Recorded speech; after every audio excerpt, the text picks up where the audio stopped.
NSR news కి స్వాగతం.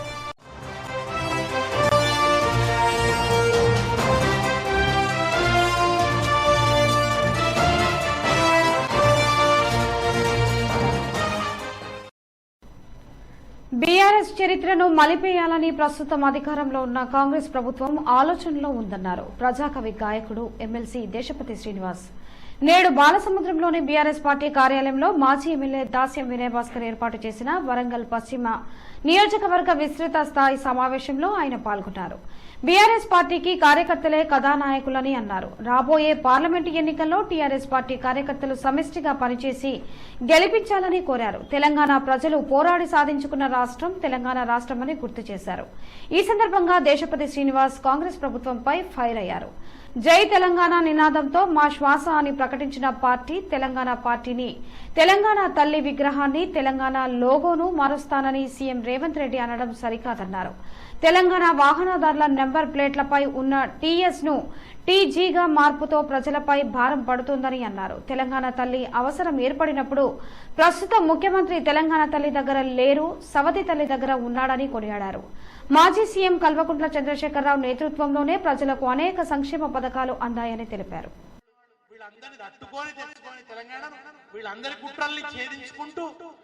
ఈ తెలంగాణను నిలబెట్టుకునే క్రమంలో డెఫినెట్ గా కొంత గ్యాప్ వచ్చింది.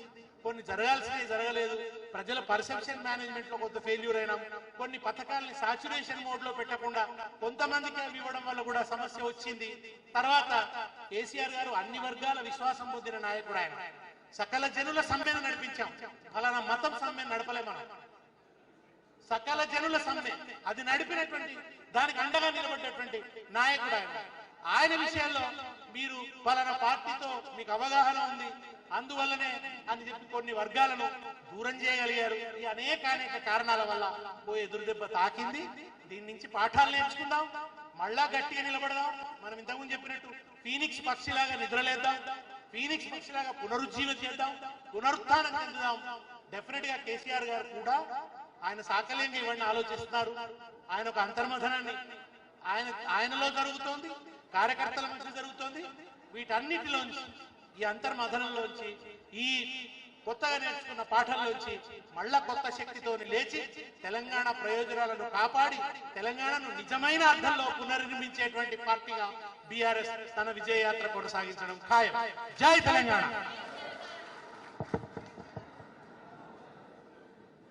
పివి నరసింహ ప్రకటించినట్టుగా వింటున్నాం.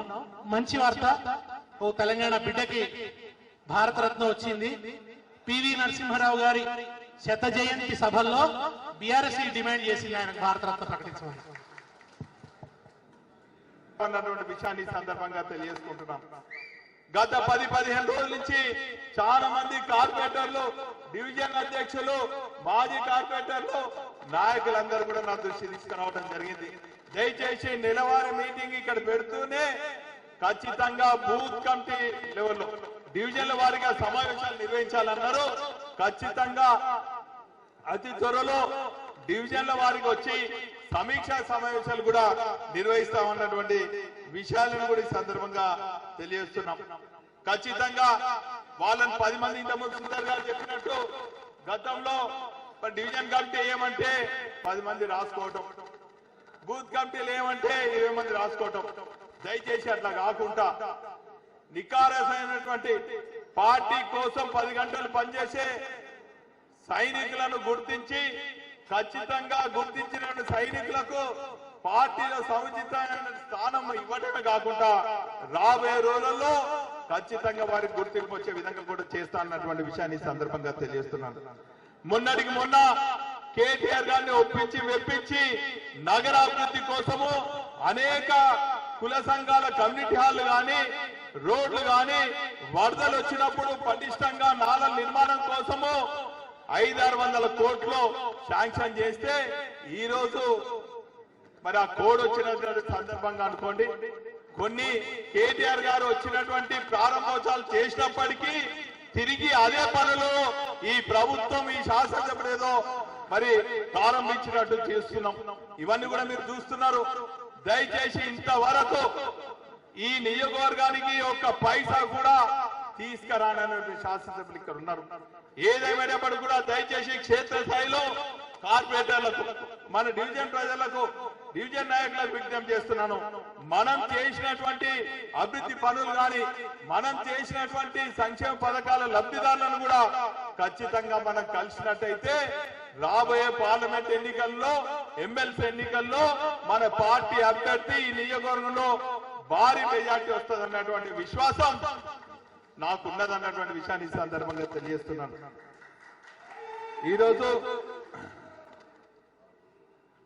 ఈరోజు ఇన్ని చేసినప్పటికీ కూడా ఇంకా మన కార్యకర్తల పైన కక్ష సాధింపు చర్యలు, తప్పుడు కేసులు వేధించడం జరుగుతుంది. మనం అందరం కూడా సహనంతో ఉంటున్నాం. ఏదేమైనప్పటికీ కూడా మన నాయకత్వం పైన కానీ, మన నాయకుల పైన కానీ, మన కార్యకర్తలను కానీ వేధిస్తే మాత్రం ఊరుకునే ప్రసక్తి లేదన్నటువంటి విషయాన్ని కూడా ఈ సందర్భంగా ఈ నెల 8 నుండి జరిగే అసెంబ్లీ సమావేశాల్లో కల్లు గీత కార్మికుల సమస్యలపై చర్చించి గీతా కార్మికుల సంక్షేమం కోసం బడ్జెట్ కేటాయించాలని కల్లు గీత కార్మిక సంఘ రాష్ట్ర కమిటీ సభ్యుడు కల్లు గీత కార్మిక సంఘ ములుగు జిల్లా కార్యదర్శి రవిగౌడ్ ప్రభుత్వాన్ని కోరారు. ములుగు జిల్లా ఏజెన్సీలో అనాదిగా గీతా కార్మిక వృత్తి చేస్తున్న గీతా కార్మికుల సొసైటీలను తక్షణమే పునరుద్దరణ చేసి సంక్షేమ పథకాలు అమలు చేయాలని అన్నారు. 50 సంవత్సరాలు నిండిన ప్రతి గీతా కార్మికునికి ఎలాంటి షరతులు లేకుండా వృత్తి పింఛను ఇవ్వాలని అన్నారు. టాడీ కార్పొరేషన్ నుండి ఇస్తున్న నిధులను పెంచాలని అన్నారు. వృత్తిపరంగా మృతి చెందిన గీతా కార్మికులకు ఇచ్చే ఎక్స్గ్రేషియాకు సంబంధించిన జీవో తక్షణమే విడుదల చేయాలని అన్నారు. ప్రమాదాలు జరగకుండా సేఫ్టీ మోకులు అందించాలని అన్నారు. తాటి చెట్లపై నుండి పడిన గీతా కార్మికులకు ప్రైవేటు హాస్పిటల్లో ఉచితంగా వైద్యం అందేలా చూడాలని అన్నారు. గీతా కార్మికుల సమస్యల పరిష్కారం కొరకు సర్దార్ సర్వాయి పాపన్న గౌడ్ స్ఫూర్తితో పోరాటాలకు సిద్దం కావాలని రవిగౌడ్ గీతా కార్మికులకు పిలుపునిచ్చారు. టార్గెట్లకు కూడా ఆ పథకాన్ని వర్తింపజేయాలి, బీమా పథకం వర్తింపజేయాలి. అలాగే కల్లుగీత కార్మికులు ఎంతో మంది రోజు పిట్టల్లా రాలిపోతా ఉన్నారు. వాళ్లకు గత ప్రభుత్వం 5 లక్షల రూపాయలు ఇచ్చింది, కానీ ఈ ప్రభుత్వం మాత్రం 10 లక్షల రూపాయలు ఒప్పుకుంది. ఒక బీమా, రైతన్న బీమా లాగా గీతన్న బీమా కూడా వర్తింపజేయాలి. అలాగే డాక్టర్లు ఎవరైనా అనుకోకుండా చెట్టు మీద కింద పడితే 3 డాక్టర్ పరీక్ష చేత సర్టిఫికేట్ ఇచ్చే పరిస్థితి లేదు. చెట్టు మీకు ఎవరు డబ్బుల కోసం ఎవరు కింద పడరు, ప్రమాదవశాత్తు మాత్రమే పడతారు. కాబట్టి అట్లా చనిపోయిన కుటుంబాలు, గాయపడిన కుటుంబాలకు తక్షణమే గ్రామసభ ఆధారంగా, ఒక డాక్టర్ ఆధారంగా సర్టిఫికేట్ చేసి వాళ్ళకి నష్టపరిహారం ఇవ్వాలని కోరుతా ఉన్నాం. అలాగే ప్రమాదాలు బాగా జరుగుతూ ఉన్నాయి. ఈ ప్రమాదాలు జరగకుండా సేఫ్టీ మోకులు ఇవ్వాలని గత ప్రభుత్వం మత్స్యకార్మికులు ఇచ్చినట్టుగా ఈ ప్రభుత్వం కూడా గీతా కార్మికులందరూ 2 వీలర్ బైకులు ఇవ్వాలని చెప్పి తాటి చెట్లకు పంటల బీమా పథకాన్ని కూడా వర్తింపజేయాలని, ఈ సమస్యల పరిష్కారం కోసం రేపు 8వ తారీఖున జరిగే బడ్జెట్ సమావేశాల్లో గీతా కార్మికుల సమస్యల మీద కూడా స్పందించి గీత వృత్తిదారుల సంక్షేమానికి ఒక 500 రూపాయల కోట్లు విడుదల చేయాలని చెప్పి, అలాగే టాడీ కార్పొరేషన్ ద్వారా ఇస్తున్న నిధులు ఎవరైనా చనిపోతే ఒక 25,000 ఇస్తా ఉన్నారు, ఎక్స్గ్రేషియా సంబంధం లేకుండా. ఎవరైనా గాయపడి దెబ్బలు తాకితే 15,000 రూపాయలు ఇస్తున్నారు. కానీ అవి ఏమాత్రం సరిపోవడం లేదు. ఆ 15,000 రూపాయల నుండి 25,000కు పెంచాలని, అలాగే 25,000 నుండి 50,000కు పెంచాలని ఈ సందర్భంగా ప్రభుత్వానికి తెలియజేస్తా ఉన్నాం. ఆశా వర్కర్ల పెండింగ్ వేతనాలను తక్షణమే చెల్లించాలని డిమాండ్ చేస్తూ వరంగల్ డిఎంహెచ్ఓ కార్యాలయం ముందు సిఐటియు ఆధ్వర్యంలో ఆందోళన చేపట్టారు. సిఐటియు హన్మకొండ జిల్లా సెక్రటరీ రావుల రమేష్ హాజరై మాట్లాడుతూ రాష్ట్ర కాంగ్రెస్ ప్రభుత్వం ఎన్నికల ముందు మేనిఫెస్టోలో పెట్టిన ప్రకారంగా ఆశా వర్కర్లకు కనీస వేతనం చెల్లించాలని డిమాండ్ చేశారు. ఫిబ్రవరి 16వ తేదీన దేశవ్యాప్తంగా కార్మిక సమ్మెలో ఆశా వర్కర్లు అధిక సంఖ్యలో పాల్గొని విజయవంతం చేయాలని పిలుపునిచ్చారు. దేశవ్యాప్తంగా ఆశా కార్యకర్తలు, వర్కర్లు దేశవ్యాప్త సమ్మెకు పిలుపునిచ్చారు. ఆ రోజు పెద్ద ఎత్తున పని బంద్ చేసి సమ్మెలోకి వెళ్తున్నామని ఈ సందర్భంగా హెచ్చరిస్తా ఉన్నాం. పనిచేస్తున్నటువంటి ఆశా వర్కర్లకి 2 నెలలుగా ప్రభుత్వము, అధికారులు వేతనాలు ఇవ్వడంలో నిర్లక్ష్యం వహిస్తూ ఉన్నారు. వేతనాలు ఇవ్వడమే కాకుండా వారితోటి పారితోషికంలో లేనటువంటి పనులన్నింటినీ కూడా చేయించి వేధింపులకు గురి చేస్తూ ఉన్నారు. ఇచ్చే వేతనము చాలా తక్కువ వేతనము. ఏఎన్సీ డెలివరీ అనేటువంటి పేరుతోటి ప్రతి నెల 2-3 డెలివరీలు ఉంటేనే మీకు 9,000 రూపాయలు వస్తాయని చెప్పేసి మెడికల్ అధికారులు కానీ, అదేవిధంగా మిగతా డిఎంఎన్హెచ్ఓ కానీ వీళ్ళు ఇబ్బందులకు గురి చేస్తూ ఉన్నారు. ఏ రోజు కూడా, ఏ నెల కూడా పూర్తిగా కూడా ఆశా కార్మికులకి పూర్తి వేతనాన్ని ఇవ్వడంలో, పారితోషికం ఇవ్వడంలో ఇప్పటి వరకు అధికారులు నిర్లక్ష్యంగానే చూపిస్తా ఉన్నారు. దీన్ని సిఐటిగా మేము ఖండిస్తూ 2 నెలల బకాయి వేతనాలు ఇవ్వాలని చెప్పేసి ఈ రోజు వీరికి పెండింగ్ లో ఉన్నటువంటి 2 నెలల పారితోషికాలను చెల్లించాలి, ఏఎన్సీల పేరిట జరుగుతున్నటువంటి వేధింపులను అరికట్టాలని డిమాండ్ చేస్తున్నాం. ఇలా మోడీ గవర్నమెంట్ స్కీములను ఎత్తేసేటటువంటి పేరు మీద బడ్జెట్ ను ఎన్హెచ్ఎం కి తక్కువ చేస్తూ ఈరోజు ఆశా కార్యకర్తల పట్ల నిర్లక్ష్యాన్ని ప్రదర్శిస్తున్నారు.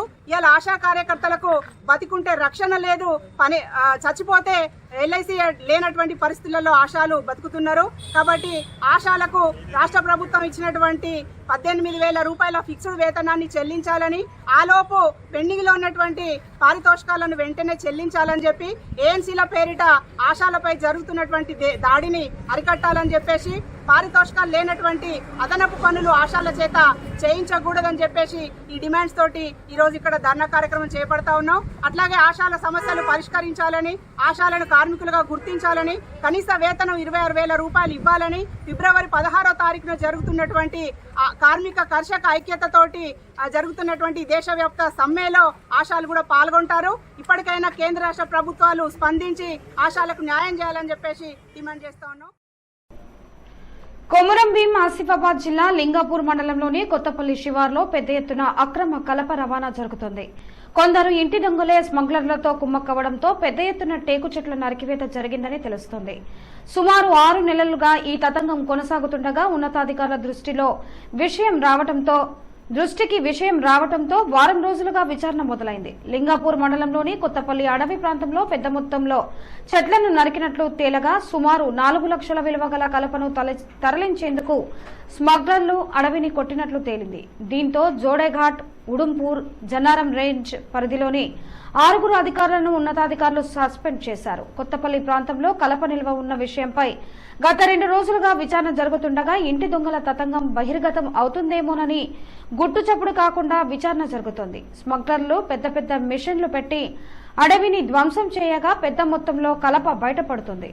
జోడేఘాట్ రేంజ్ పరిధిలోని అటవీ శాఖ అధికారులు తమ ప్రాంతాలను పర్యవేక్షణ చేయకుండా జైనూర్లోని క్వార్టర్స్ లోనే ఉంటున్నారని ఆరోపణలు ఇప్పటికే జోరుగా జరుగుతుండగా ఇప్పుడు అక్రమ కలప నిల్వ అడవిని ధ్వంసం చేసినందుకు వినియోగించిన పెద్ద పెద్ద మెషిన్లు బయటపడుతుండటంతో జోడేఘాట్ రేంజ్ అటవీ శాఖ అధికారుల పనితీరు అర్థమవుతోంది.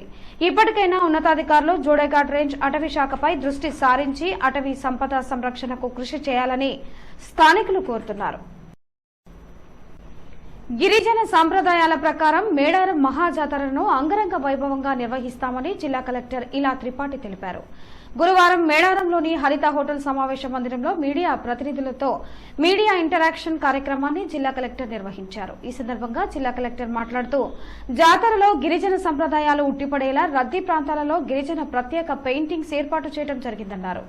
జాతరలో నిరంతరం పారిశుద్ధ్య పనులు జరిగిన 4,000 మంది పారిశుద్ధ్య కార్మికులను అందుబాటులో ఉంచామని, వీరితో పాటు ఐటీసీ, సింగరేణి సంస్థల ద్వారా ఏర్పాటు చేసిన ప్రత్యేక యంత్రాల ద్వారా కూడా పారిశుద్ధ్య పనులు చేయటం జరుగుతోందని తెలిపారు.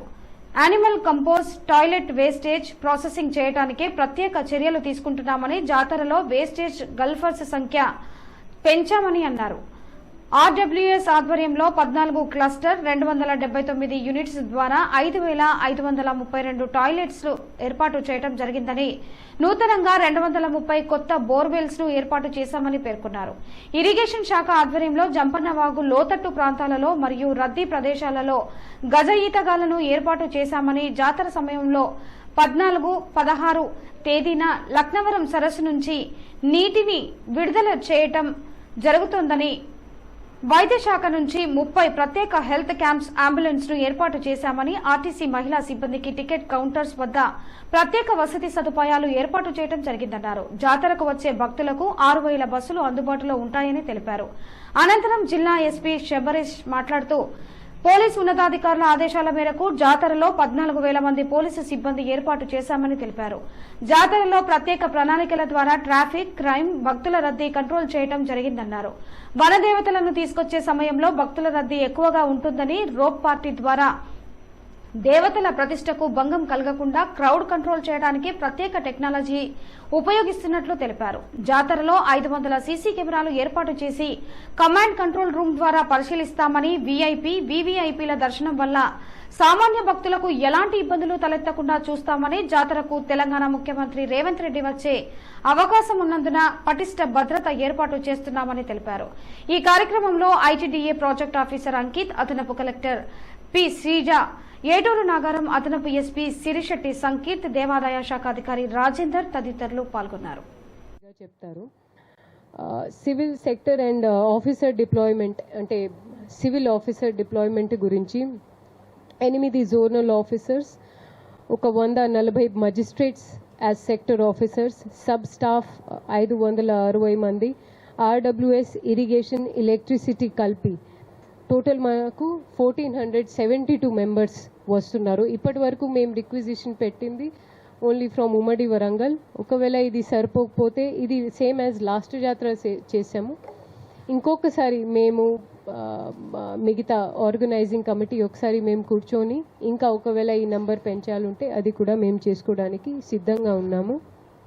ఈసారి మనకి ట్రైబల్ జాతరని ఇంకా చివరికి ప్రతి ఒక్క గ్రామానికి, వేరే రాష్ట్రానికి ఎలా పంపాలనేది క్రమంలో మనకి ministry of textile and Suraj Kund అది కూడా ఒక పెద్ద జాతరలో ఏర్పాటు చేసిన ట్రైబల్ హట్స్, ట్రైబల్ కల్చర్స్ గురించి కూడా చాలామంది ముందుకు వచ్చి మేము అది కూడా ఏర్పాటు చేస్తున్నాము.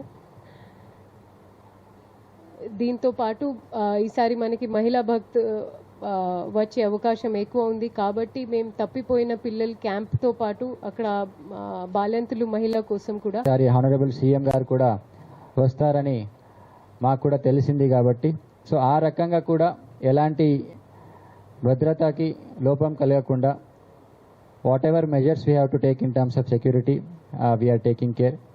సో వచ్చే భక్తులతో నా విజ్ఞప్తి ఏంటంటే ట్రాఫిక్ రెగ్యులేషన్కి కానీ crowd regulation is very tough unless you people extend your helping hand. Without your cooperation it will be very tough to manage జాతర బందోబస్త్. సో మీ తరపు నుంచి మాకు సహకారం ఖచ్చితంగా కావాలి. ఎవరిని కూడా అనవసరంగా వెహికల్స్ని ఓవర్టేక్ చేసుకోకండి. అక్కడ ఏదైనా షాప్ కనిపించిందంటే ఫర్ 1 or 2 seconds మీరు ఆపినా కూడా వెనక ఒక 100 vehicles జామ్ అయ్యే ఛాన్స్ ఉంటుంది. So unnecessarily please don't halt on either side of the road and please don't drink and drive. Reducing accident is also one of the most important part. So మీరు జాతరకి వస్తున్నారంటే ఒక festival మోడ్లో వస్తారు, సంతోషంగా రావాలి. మీకు you should carry all the good memories కాబట్టి please follow all the traffic rules. So we assure you that there won't be any inconvenience to you. ఎక్కువ మంది రావాలి, అందరూ దేవత ఆశీర్వాదం తీసుకోవాలని నేను పోలీస్ డిపార్ట్మెంట్ తరపు నుంచి అందరినీ కోరుతున్నాను. Thank you. ములుగు జిల్లా మేడారం జాతరలో ఉపాధ్యాయులు పర్యావరణ సంరక్షణ, ప్లాస్టిక్ రద్దు కోసం మేడారంలో వినూత్న రీతిలో ర్యాలీ చేశారు. ఈ ర్యాలీలో డిప్యూటీ డీఈఓ బద్దం బాలరెడ్డి తదితర ఉపాధ్యాయ సంఘాలు పాల్గొన్నారు. మరి మేడారం పవిత్రతను కాపాడుతూ, పర్యావరణాన్ని కాపాడుతూ వచ్చే భక్తులందరూ కూడా ఈ సింగిల్ యూజ్ ప్లాస్టిక్ వాడకుండా అదేవిధంగా పర్యావరణాన్ని కాపాడుతూ ఇక్కడ ఉన్నటువంటి వనదేవతలను పూజించే క్రమంలో వనాలను కూడా రక్షించేటువంటి ప్రధాన బాధ్యతను ప్రతి భక్తులు తీసుకోవాల్సిందిగా విజ్ఞప్తి చేస్తూ మరి జిల్లా విద్యాశాఖ అదేవిధంగా నేషనల్ గ్రీన్ కార్ప్స్ ఆధ్వర్యంలో మనం ఈరోజు పర్యావరణ ర్యాలీ చేస్తూ ఉన్నాం. భక్తులందరూ కూడా మనం ఏంటంటే మీరు ఎంతో దూరం నుంచి వస్తూ ఉంటారు, వనదేవతలు పూజిస్తుంటారు. అదేవిధంగా ప్రతి చెట్టును పుట్టను కూడా మీరు గౌరవించాలి, పూజించాలి. మేడారంలో ప్రతి చెట్టును కూడా సంరక్షించే బాధ్యత మనం చేసుకోవాలి. 80% కూడా ఏ చెట్టును కొట్టకుండా చూసుకోవాలి. అదేవిధంగా మరి ఇక్కడ పర్యావరణం కాపాడాలంటే సింగిల్ యూజ్ ప్లాస్టిక్ ఏదైతే ప్లాస్టిక్ ని మనం 80% కూడా వాడకుండా జాగ్రత్త పడాలి. ఇంటి దగ్గర నుంచి అన్ని రకాల వస్తువులు తీసుకొని వాడుకునే ప్రయత్నం చేయాలి. అదేవిధంగా ఇక్కడ ఉన్నటువంటి కాలుష్యం కాకుండా వాతావరణం చూడాలంటే మన బయట ఉండేటువంటి విచ్చలవిడిగా బహిరంగంగా మలమూత్ర విసర్జన చేయకుండా గవర్నమెంట్ ఏర్పాటు చేసినటువంటి టాయిలెట్స్ వాడుతూ మరి ఇక్కడ పర్యావరణం కాపాడాలి. అదేవిధంగా మీరందరూ కూడాను ఎవరు కూడా జాతర ప్రాంగణంలో అతిగా మద్యం తాగి వాహనం నడపడం, యాక్సిడెంట్ గురి కావడం కూడా ఎట్టి పరిస్థితుల్లో చేయవద్దు. ఇదే విధంగా అదే మాంసాహారం ఏదైతే ఉందో తిన్న తర్వాత అటు జంతువుల కలేబరాలు, జంతు తోళ్లు, చర్మాలు ఇవన్నీ కూడా ఎక్కడ అక్కడ వేసి మరి మేడారం ప్రాంగణం ఎట్టి పరిస్థితుల్లో కూడా మరి కలుషితం కాకుండా కావాల్సిన బాధ్యత, దాన్ని కాపాడాల్సిన బాధ్యత ప్రతి భక్తుడి పైన ఉంటుంది. కాబట్టి భక్తులందరూ కూడా మరి ప్రభుత్వం చేసేటువంటి అన్ని సూచనలు పాటిస్తూ మరి పర్యావరణ హితజాతను మనం జరుపుకుంటూ భవిష్యత్తు తరాలకి ఒక అందమైనటువంటి ఒక ప్రకృతితో కూడినటువంటి ఆహ్లాదకరమైనటువంటి ఒక వాతావరణాన్ని భవిష్యత్తు పిల్లలకు అందించే ప్రయత్నంలో ప్రతి భక్తులు కూడా తన బాధ్యత నెరవేర్చాలని మేము జిల్లా విద్యాశాఖ అక్కన్నపేట మండలం కాపూర్ నాయక్ తండాకు ఆర్టీసీ బస్సు సౌకర్యం కల్పించాలని రాష్ట్ర రవాణా బీసీ సంక్షేమ శాఖ మంత్రి పొన్నం ప్రభాకర్ దృష్టికి తీసుకెళ్లగా సానుకూలంగా స్పందించిన మంత్రి బస్సు సౌకర్యం కల్పిస్తానని హామీ ఇచ్చారు. ఇచ్చిన హామీని గురువారం నెరవేర్చి తండావాసుల కల సాకారం చేశారు. బీఆర్ఎస్ పార్టీ 10 సంవత్సరాలు అధికారంలో ఉండి కూడా కాపూర్ నాయక్ తండాకు బస్సు సౌకర్యం కల్పించలేదని, కాంగ్రెస్ పార్టీ అధికారంలోకి వచ్చిన తర్వాత మంత్రి దృష్టికి తీసుకెళ్లిన వెంటనే సమస్యను పరిష్కరించడం చాలా సంతోషకరమని గ్రామస్తులు హర్షం వ్యక్తం చేశారు. తండావాసులంతా కల సాకారం చేసిన మంత్రికి కృతజ్ఞతలు తెలిపి కాంగ్రెస్ ప్రభుత్వానికి ఎప్పుడూ రుణపడి ఉంటామని తెలిపారు.